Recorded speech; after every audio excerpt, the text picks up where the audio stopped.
before we start the video, please go check out some of my other ones after, of course, you watch this one. Also, please consider liking and subscribing. Alright, back to it.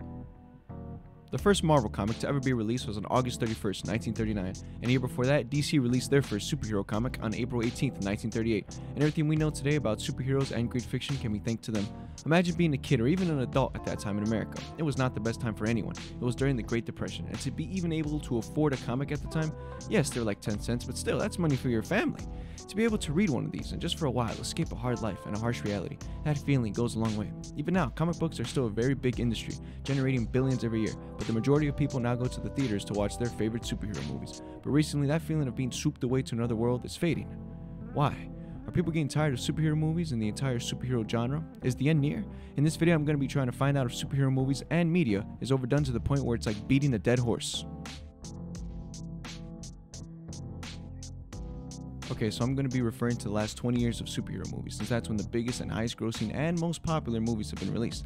The first big hits were the Christopher Nolan's Dark Knight movie trilogy. Before Marvel had a huge impact in the movie industry, they were still trying to figure themselves out. Back to them in a bit. But with the release of Batman Begins in 2005, it set the standard for superhero movies, and even for the genre moving forward, when it comes to considering the age-old debate if these movies are cinema, which yes, they are. Some of them are, others, not really, but Christian Bale smashed it out of the park with the way he played Bruce Wayne, doing both sides of the character justice, and because of this, people enjoyed the movie and the rest of the trilogy. Many consider these the best Batman movies ever made. The movie handled all the characters in a very good way, making Batman stick to the vow of not killing anyone. Even though he still beats the life out of them, he doesn't kill anyone. And Scarecrow was also done really well. I mean, it's freaking Cillian Murphy. So yes, for a while DC was owning the superhero movies, especially in 2008 when the world was introduced to one of the best sequels to any movie, The Dark Knight, and one of the greatest villains of any movie, The Joker by, rest in peace, Heath Ledger. 2008 was a very big year for DC in terms of movies, but Marvel was cooking up something much bigger and had a bigger roadmap for its universe. Iron Man was also released in 2008, introducing the first MCU movie, and us superhero fans are just getting really good superhero movies. Iron Man 1 was awesome. Robert Downey Jr. doing an amazing job playing both sides of the character, the hero and the man. But the same as Dark Knight, this movie was really well received, and the fans were looking forward to see what else Marvel had in store.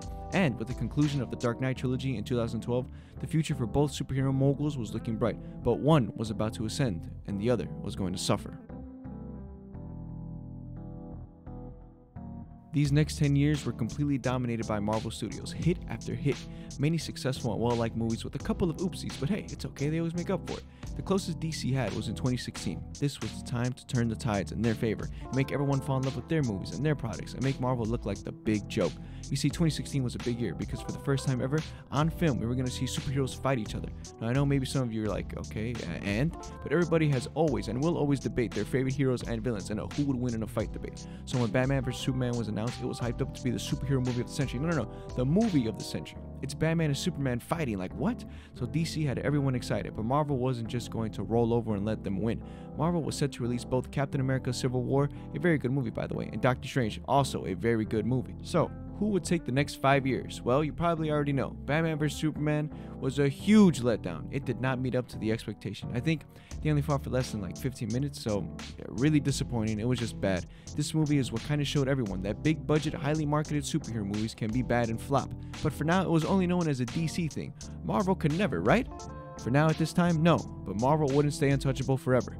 Captain America Civil War was a hit, and so was Doctor Strange, and even Deadpool. It was also released that year too, but it was a Sony movie, but still a Marvel product. It was kind of weird. So, at this time, Marvel was killing the game. Everybody loved superhero movies, but mainly Marvel movies. DC had another flop in 2016 that once again was a huge letdown, Suicide Squad. This movie was horrible. Like Superman vs. Batman, it had so much potential, but DC just fumbled it. A very good cast of characters like Harley and Deadshot and Joker, but this movie did not live up to the expectation. This movie did not know what it was. Supposedly there was many changes in directions, and a lot of reshoots, different cuts of the movie, another shoot and a miss for DC. Like I said earlier, it was two very different routes for these studios. Marvel was climbing the mountain, and DC was stuck at the bottom. At this point, it was agreed by everyone that Marvel had better movies, and DC was just terrible at making superhero movies, and Marvel was just perfect. But Marvel's peak was coming. Marvel 2018 to 2019 was when it was at its highest. Movies like Black Panther, Infinity War, Ant-Man and the Wasp, Endgame were released, and they were just smash hits, dominating the box offices and the industry. Basically everything. It's all due to Anthony Russo and Joe Russo. They just know how to do superhero movies. They just know what's good and what the fans want and what makes us enjoy these films. If you ask Marvel fans when Marvel was at its highest peak, it was during this time. Everybody tried copying the MCU's formula, trying to make a big bad enemy like Thanos, a team up like the Avengers, but no, Marvel was the only one to do this successfully and to pull this off. At this point, DC should have just retired making movies, but props to them. They kept at it and for once actually released a movie that was good for their standards. Aquaman and Shazam. So DC was cooking a little bit, but not really. DC had to do something to compete with the titan known as Marvel, or else they'll be left behind worse than they already have been. A cut of the Justice League film directed by Zack Snyder was kept locked up in the vault, and supposedly it was better than the original film. For years, fans have wanted that cut of the movie, and soon they would get their wish. Once again, it looked like Marvel was going to dominate the next 10 years, and so why couldn't they? The people love superhero movies and wanted more and more from Marvel. With Disney Plus MCU shows ready to be released, it was looking really bright for Marvel fans. We could never get tired of Marvel movies, and they'll never go down in quality. Right, guys? We were wrong.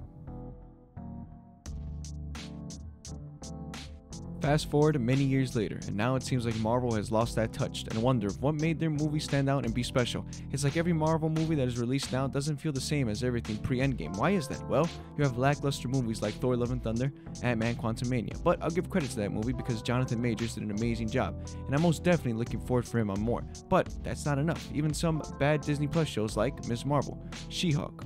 It just seems like now the villains of the recent MCU movies are carrying the films. Examples being, like I said, Kang, who did really awesome, Namor in Black Panther, great performance, Gore in Thor: Love and Thunder, once again, another great performance. If the heroes and stories and action live up to the villains, then those movies would be awesome and have positive fan reviews. But it seems like a lot of Marvel fans are starting to get tired of Marvel movies. Maybe it's because we got so many shows and movies a year from them. Now that our brains have just built up a tolerance, it might just take some more and more to keep us entertained and excited for future releases.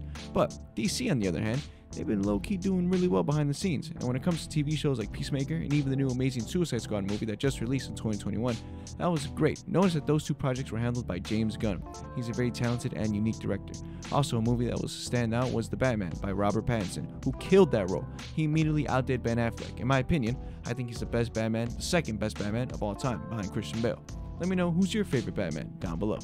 With James Gunn now at the helm of DC, he will reset the entire universe and just start anew. He has so many movies planned. I hope he does well, but we'll just have to wait and see. But till then, DC right now is struggling to even make projections on their movies. Shazam was a complete flop, and Black Adam was horrible, and The Flash might barely just make more money than both of those movies, and be somewhat liked by the people. I wouldn't mind Ursa Miller being The Flash. As long as he fixes his act and gets some help, then he can do it. But James Gunn has a lot to deal with. You got this, man. Sticking with DC, their shows have some promise. John Cena as Peacemaker was really good. That show was well liked, it was entertaining, had good drama and violence, with awesome comedic effect. Switching over to Marvel though, they've been doing alright. I mean, their movies are making money, but it's not about the money. Are their movies actually really good like they've been in the past? In my opinion, not entirely. Like I've said, villains have been carrying heavily. Marvel's next shot of redemption is Guardians of the Galaxy Volume 3. Now that's a movie that looks really promising, but as you've seen in the past, the trailer can really make up a movie to be really good, but when it actually releases, we see that it's kind of a disappointment. Then that sparks a conversation that people are just being overstimulated with the superhero genre, and the cycle repeats itself. So, are superhero movies and the superhero genre truly dead? No. If you take a look at other forms of superhero content, shows like Invincible and The Boys are two good examples of how being different is very beneficial. If people were tired of superhero media, these shows would not succeed. The Boys, for example, is really successful because they don't stick to classic superhero tropes. They are really graphic. I can't even show you. That's disgusting. They have very interesting characters, storylines, and just like, for example, Herogasm. Like, come on, that's never going to be on Marvel or DC. Having characters be evil but likable, like Homelander. I mean, maybe The Boys, they're just better. I mean, yeah, they are just better right now. I'm stronger. I'm smarter. I'm better. I am better. You see, I think the problem with Marvel is that they're trying to stick to what works. People are getting tired of the same formula and are looking to other forms of superhero media to get a different fix. And trust me, it's out there. If Marvel wants to be like the Marvel of the old days, they need to be different. They need to have different takes in superheroes, try different creative approaches, and make shows that people want to watch. If they need to be longer, make them longer.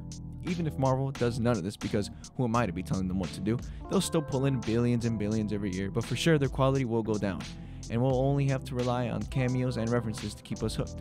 Right now, DC can do something spectacular with the new universe that's coming, and I'm excited for it, and most definitely will watch. I mean, who knows? Maybe the tides will turn, and DC will finally be on top. But one thing is for certain, superhero movies, as I've mentioned, will never be the same, or feel the same, and that's okay. Now, it doesn't mean any superhero movies or shows will never not be good, it's just going to be different, but I will be watching as a fan. Marvel or DC can't truly make me not enjoy superhero media. Let me know down below. What do you guys think? Are superhero movies and superhero media dead and oversaturated, or are people just overreacting? Also, thank you so much for watching. Please make sure to like, comment, and subscribe. Please consider checking out some of my other videos. I'll see you in the next one. Peace.